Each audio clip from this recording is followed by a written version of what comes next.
Olá, crianças! Vamos para mais uma aula de geografia. Hoje nós temos duas disciplinas, que é geografia e matemática, tá? Hoje eu vou fazer diferente, vou começar pela geografia. Então vamos lá.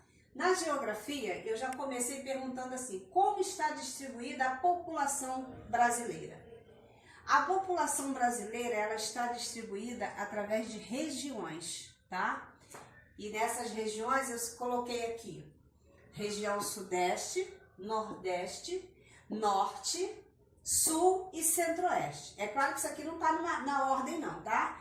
Mas o importante é a gente gravar, saber quais são as regiões que a população está distribuída. E vocês lembram que na outra aula eu falei sobre recenseamento. Esse recenseamento que faz essa abordagem do número de pessoas dentro dos estados e municípios é chamado de IBGE, tá? Aí aqui no quadro eu coloquei assim, o que significa IBGE? Instituto Brasileiro de Geografia e Estatística. Então é através desse IBGE que a gente consegue ter um número exato de quantidade de pessoas de cada região, tá? Então vamos lá.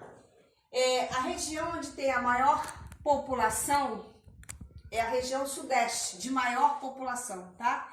E a região de menor população que nós temos é a região centro-oeste, tá ok? A área de maior concentração aí que nós temos na região sul, sudeste e nordeste. Agora, quanto à população do estado de São Paulo e de Roraima, se vocês forem ver no mapa, vocês vão ver que São Paulo aqui, o estado de São Paulo, ganha com relação à quantidade de pessoas, tá? Roraima também tem, mas São Paulo acaba ganhando. E a grande concentração, essa grande concentração da população no litoral, a causa disso aí foi a colonização do Brasil com a chegada dos portugueses, tá? Que fez com que houvesse toda essa concentração aqui. Com o passar do tempo, isso aí foi sendo ocupado, essas áreas foram sendo ocupadas. E aí o que aconteceu? O governo federal, no ano aí de 1950, houve a necessidade de criar vários projetos, tá? Devido a esse crescimento aqui, entrou o governo federal criando os vários projetos. E aqui eu citei para vocês alguns desses projetos que o governo federal criou. A construção de Brasília, né, pelo presidente Juscelino Kubitschek. Depois, a abertura de rodovias, interligando a região norte e região centro-oeste, no caso.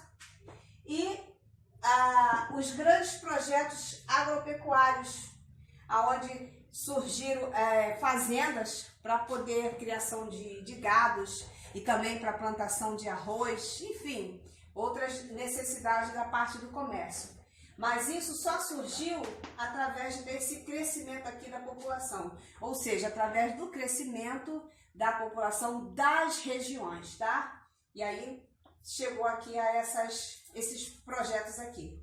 Sendo que esses projetos que eu citei para vocês, cada um deles, eles são bem detalhados, tá? Vocês podem pesquisar aí na internet, vocês podem ver a construção de Brasília, como é que foi o surgimento, o desenvolvimento, o que aconteceu, tá? Na parte da abertura de rodovias, como que funcionou, quais foram as rodovias exatas que foi feito esse percurso, e na parte dos projetos também. No livro de vocês também está falando, tá? Mas isso não impede a gente de pesquisar um pouquinho mais. Agora, para a próxima aula, eu vou entrar em detalhes com vocês com relação às divisões dos estados, dos territórios, tá? Vamos falar um pouquinho dos indígenas, onde é que eles entram aí nessa divisão, os portugueses também, tá? Mas isso aí vai ficar para a próxima aula, tá? Então, para a aula de hoje, eu fiz apenas um pequeno resumo para vocês entenderem como que funciona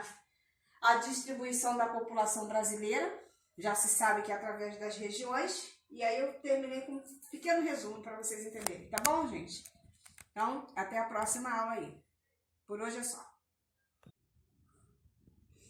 Vamos lá, crianças, para a parte de matemática, né? Como eu falei para vocês, ainda em frações, né? Deu para perceber que frações é um conteúdo extenso, mas é um conteúdo também gostoso de se estudar.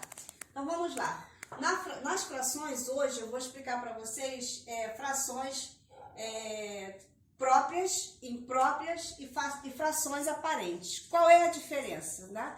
Através de que exemplo a gente consegue diferenciá-los. Então vamos lá. Aqui eu coloquei para vocês frações que formam inteiros. Eu coloquei aqui para vocês uma barra, tá? Dividi ela em 6 e coloquei dentro dessa barra para vocês compreenderem 1/6. E representei 6 sobre 6, ou 1. No caso, esse 1 que eu me refiro é esse inteiro aqui todo, tá? Aqui eu peguei essa barra, ou seja, uma outra barra, e dividi ela 2 vezes, de modo que em cima ficaram 2 e embaixo ficaram 2. Sendo que o total aqui são de 4. Dá para vocês verem aqui, né? 1, 2, 3, 4. E aqui eu representei 4 sobre 2, que é igual a 1 aqui no caso, tá? 1 no caso é como se fosse essa barra aqui toda fechada. Esse 1 representa. Tá, muito bem. Vamos agora para as frações própria e imprópria. Aqui na própria eu dei exemplos de 1/3, 1/2 e 3/4. Quando que a fração é própria? Quando o numerador é menor que o denominador, tá? É fácil de gravar. Quando o numerador, que é o número, a parte de cima, é menor que o de baixo, então aqui nós temos uma fração própria. Vocês estão lembrados dos termos da fração? Numerador e denominador, tá? E aqui, já, com o exemplo, já dá para compreender. Aqui o número de cima é menor que o de baixo, por isso que é uma fração própria. E a fração imprópria, ela é o contrário. O numerador é maior que o denominador, tá? Também coloquei exemplos para que vocês possam compreender melhor. Coloquei 17 sobre 8, coloquei 4 sobre 3 e coloquei aqui 6 sobre 4. Então, até aqui eu acho que deu para vocês compreenderem a diferença, né? Tá, agora vamos partir para as frações aparentes. Quando que uma fração é aparente? A fração, ela é aparente, tá? Quando é múltiplo do denominador, quando o numerador é múltiplo do denominador. Muito bem, aqui eu dei exemplo que eu coloquei 4 sobre 2, que é igual a 2, tá? 4 dividido para 2 vai dar 2. 2 vezes 2, 4, para 4, nada. Isso aqui é múltiplo disso. Por isso que ela é uma fração aparente, quando há um múltiplo, tá? 15 por 3. 15 dividido por 3 vai dar 5 e não resta nada. Por isso que é uma fração aparente, tá? Se é múltiplo, nós vamos partir para a divisão e nós vamos descobrir que nessa divisão não houve sobra. Então, eu tenho aí uma fração aparente. Porque se eu vou dividir e há uma sobra, ela já deixa de ser aparente. Ou seja, ela já está indicando para mim que aquele número ali não é múltiplo, tá? Aqui eu dei mais um exemplo, 18 sobre 3, que eu coloquei aqui como resposta 6. Claro, eu tenho 18, dividir por 3, eu vou ter 6 como resposta e não sobra nada, tá? Deu para entender? Vou dar um outro exemplo aqui. Eu tenho 7, tá? Sobre 3. Se eu pegar 7 e dividir 3, vai dar 2, né? 2 vezes 3, 6, para 7, 1. Eu poderia dizer que essa fração é uma fração aparente? Não, em momento nenhum, tá? Por quê? Eu fiz a divisão e aqui sobrou. Então, se sobrou, ela deixa de ser aparente. Então, mas ela poderia ser uma outra fração. Sim, ela pode ser uma fração imprópria. Eu não falei que a fração imprópria, o numerador é menor que o denominador?